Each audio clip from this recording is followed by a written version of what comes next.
Everybody, this is Susie and Rafa from Cheeky Seats. Hello. Today we are going to show you how to install one of our Kymco Like seat covers. Now here we have the Kymco Like 50 200, not the 150. We do make those, but that's a different seat. So we are starting at the back.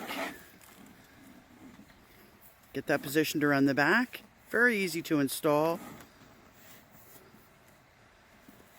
Then pull it around the front. Now you're going to notice some black lines there. That is your guideline that tells you where your positioning is. That should line up with the edge of your seat inside. So you start front to back, then just maneuver the side pieces into position. Our seat covers are made here in Pennsylvania. Rafa and I make them. Highly tailored so that they fit on your seat beautifully. Adjust the pull stop,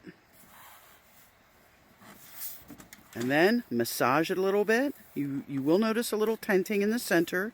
The fabric has to learn to conform, and your butt is a great teacher, plus riding will help with that too. But look at that, a beautiful look for your Kymco Like that installed in just about a minute. Thanks very much. Bye.